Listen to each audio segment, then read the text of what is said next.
Welcome in, guys. Adam here, the Orlando Drummer. It's good to see you, and thank you all for tuning in to another drum lesson. Now, first off, my apologies for the delay in videos over the summer. I know it's hard to tell on camera, but I'm actually filming this from my brand new studio, which I've spent the last 2.5, almost 3 months building. So I'm just now getting back into top gear, and I've got some videos coming out over the next few weeks that detail the construction process and all of the details and things that went into building this new studio. So keep an eye out for those videos. They'll be released in the members area of OrlandoDrummer.com. So today we're taking on a groove that has been heavily requested, and I first posted this groove in an Instagram clip a couple months back against one of the tracks in my R&B Volume 2 loop pack, same track that you guys heard at the beginning of this video. But that Instagram clip ended up being, I think, the third most viewed clip on my entire Instagram, so I figured this would definitely make a good YouTube lesson. And once again, here's your disclaimer for the absolutely ridiculous title of this video. This very well may not be the coolest groove on YouTube, but I called it that anyway.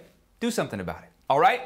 Let's learn a groove. In beat 1 of this triplet groove, we start out with a fairly common pattern of right, left, left kick. Our right hand is up on the hats, left hand takes the snare as ghost notes, but there's a few other things going on here. We're adding a kick drum on the downbeat of 1 underneath that first right hand, and then you can see we have this open hi-hat on the third note of the beat with that next right hand. Now, an open hi-hat by itself, not that intimidating, but where this note falls can be kind of tricky to hear if you haven't spent a lot of time within this subdivision. So pay close attention to that placement. So these 6 notes complete beat 1, and we're going to stop right on the downbeat of 2 with a right hand that comes down to the snare as a nice loud backbeat. Let's give it a shot, 50 and 70 BPM.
Moving on to our next 6 notes, or beat 2. So that last right hand that we just played as the backbeat on the snare, that is now going to be the first note of a 6-stroke roll. And as far as placing that 6-stroke roll, think of it like we're splitting the rudiment down the middle. The first 3 notes are on the snare, right, left, left. The last 3 notes are on the hats, right, right, left. Now, none of this is what makes beat 2 tricky. It's still just a 6-stroke roll, but what always gets me here is that kick placement. It's that single kick drum that falls on the and of 2, and that's a totally rational place to put a kick drum, but something about wedging it in the center of a 6-stroke roll just feels a little bit unnatural. You'll see what I mean. Let's put hats on the downbeats of 3 and 4 and loop what we have so far. This is the first half of the groove, same 2 speeds, 50 and 70 BPM.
So whether or not you recognized it, you just played a kick pattern that should feel kind of familiar. The first 3 kick drums in this groove are in the neighborhood of the dotted 8th note spacing, which in a 16th note groove would sound like this.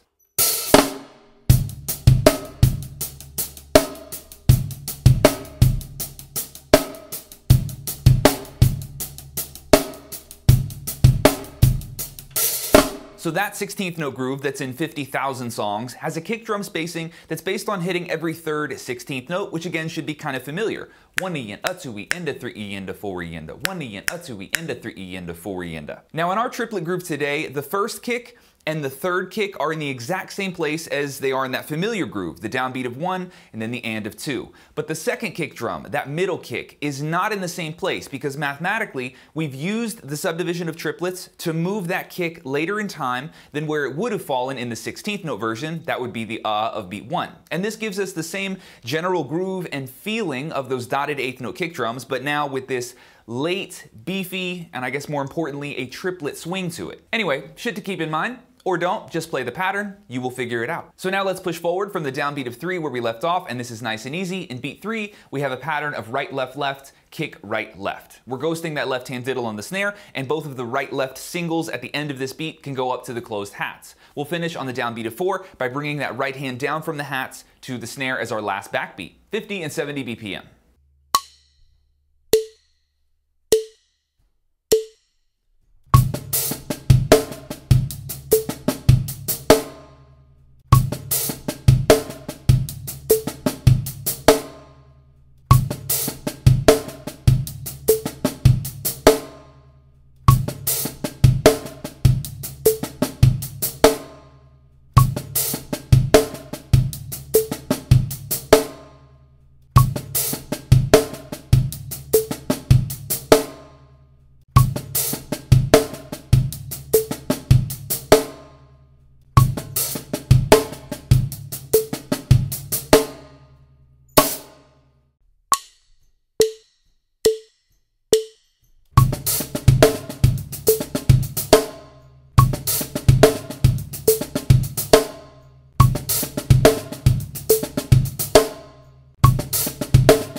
And to close out this measure, we're plugging in our last 6 notes as another 6-stroke roll, and you can see that this beat, beat 4, perfectly matches what we learned in beat 2, same rudiment, same orchestration, but now it's even easier because we don't have that weirdo kick drum in the middle.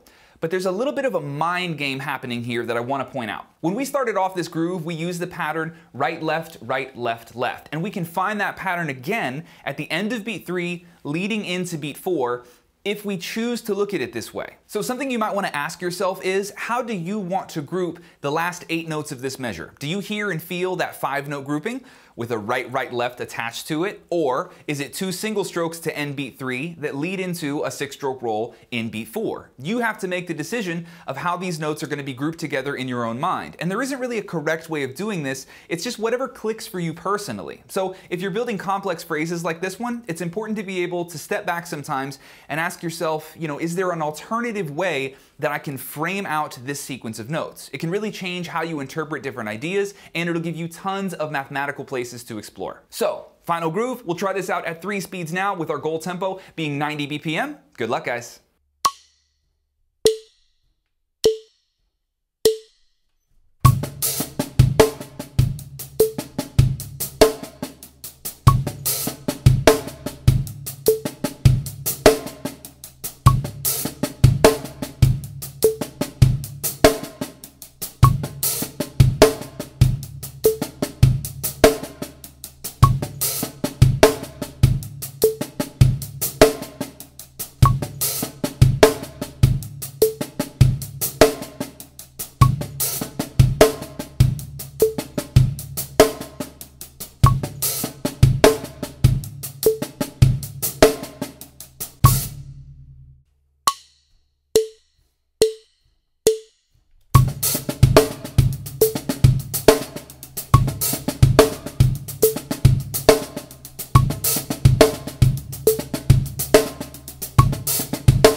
Alright guys, that is all I have for you in this one. If you're looking for more lessons like this, come join me on OrlandoDrummer.com, where I've got over 500 drum lessons and practice loops already waiting for you, and brand new content every Saturday morning. Thanks for tuning in, guys. I really appreciate it. Adam here, the Orlando Drummer, and I will catch you in the next one.